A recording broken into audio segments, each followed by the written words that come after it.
So as we're talking about triggers of deadly force incidents at churches, let's talk about robberies for just a minute. Shanna, what can we learn about robberies at churches and at places of worship from the DFI study? Robbery is the number one attack trigger overall in the 22 years of the deadly force incident study. It accounts for 24% of all deadly force attacks. I took recently, 2019, did a deep dive of the attack triggers, and robbery was 32% of the known attack triggers in 2019. So basically a third of all of those triggers on attacks are based in robbery? Yes. And so in 2019, there were 7 that ended in a murder. 2 of them were pastors. 1 was opening his church, and 1 was closing his church. So off hours, in the parking lot, both of them. And that was a senior pastor in both of these. And that's just in 1 year. I typically think about robberies as being a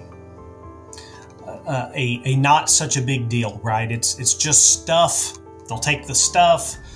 We'll get more stuff. But a lot of times violence follows along with these robberies.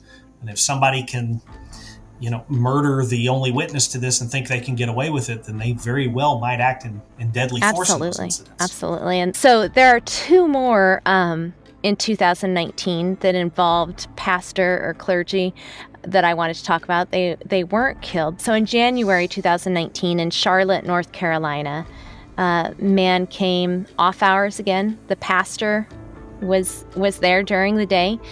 The man knocked, and pastor came to the door. He was there by himself, let him in. The man was asking for prayer, wanted to know more about Jesus.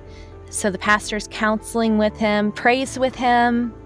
And then as they're walking out together, the man pulls a box knife on him. They get into an altercation, and the pastor winds up being cut several times. Police responded. Man was arrested. He wasn't killed in this incident. And then there was another one.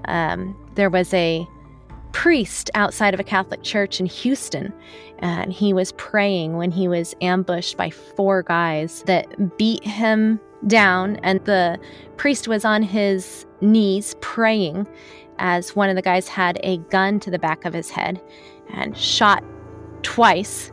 The priest heard the click twice, 2 misfires. They didn't kill him, so they hit him and robbed him and fled, and they were arrested as well. Don't forget to like, share, and subscribe to receive all of the great content from the Faith-Based Security Network. Now back to our video.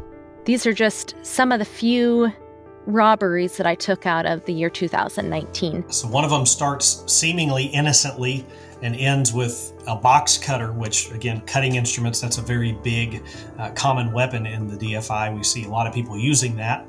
And I don't know if you've ever seen that firsthand, but cutting, it's not any more enjoyable than a shooting.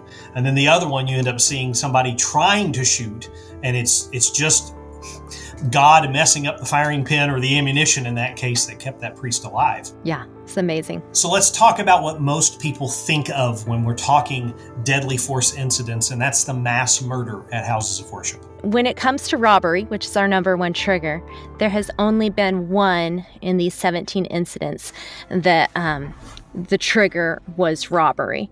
So it's an odd one for a mass murder. And this one was just really sick. The teenagers that had attacked this, it was in Waddell, Arizona in 1991. And these teenagers went into a Buddhist temple, and they left, I think they had about $2,000 in AV equipment after this attack. But they killed 9 people. The victims were found all shot in the back of the head in a circle around each other. And it was over some AV equipment and a small amount of money. This is what fascinates me about this, is that we always hear that this is a new problem, that this is an unprecedented time, that this is something that, our modern generation, from whatever trigger we think of causing problems, whether it be COVID or the internet or whatever, that's what's driving all these mass attacks. And yet here we are in 1991 with multiple teenagers doing something so horrible like this before the internet is even a thing. Yeah. So it's been around a long time. We do see a very sharp increasing trend.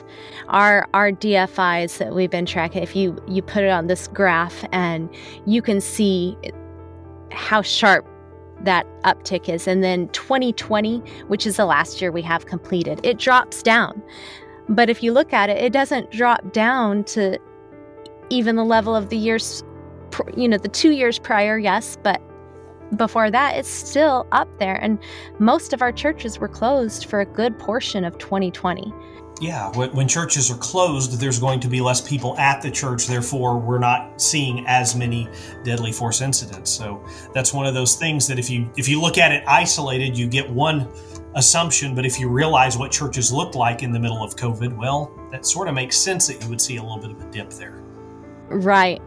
And we just heard this morning, we do the Faith-Based Security Network. If members get together every Saturday morning for a sheepdog coffee, and we have speakers from all over the United States speaking on something relevant to church security. And this morning we heard from Rob Young, and the incident that he was involved in was in Stockton, California in 1989, I believe. He was there, 6 years old, playing on the playground when an active shooter opened fire. And he had some interesting statistics that he threw out too. Statistics always get my attention with this study. And just to hear from a different perspective, he was talking about how he ran right back to his classroom. And he's heard that 75% of the time in a traumatic event like that, people just look for the doors that are familiar. So most of those kids just ran back to their classroom. And we can take all of these statistics and stories and all this that we've learned through these tragic events to develop our security plans better and to protect our people better. Well, thanks, Shanna, so much for your work on the defensive force study.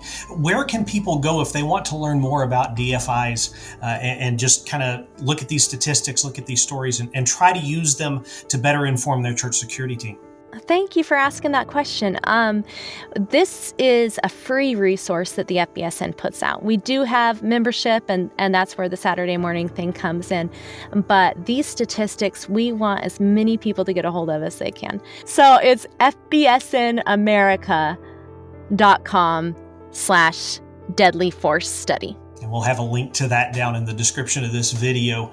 Again, I think it's just a wonderful tool for churches to look at, to understand what the threats are facing houses of worship and how to better think about security in their place from an informed perspective. It's a wonderful free resource. And like Shanna mentioned, the memberships are wonderful. Being a part of those weekly calls, being part of the forums, being part of various events. It's just such an awesome organization to be part of. And you can check that out at FBSNamerica.com. Shanna, thanks so much for your time today. Thank you.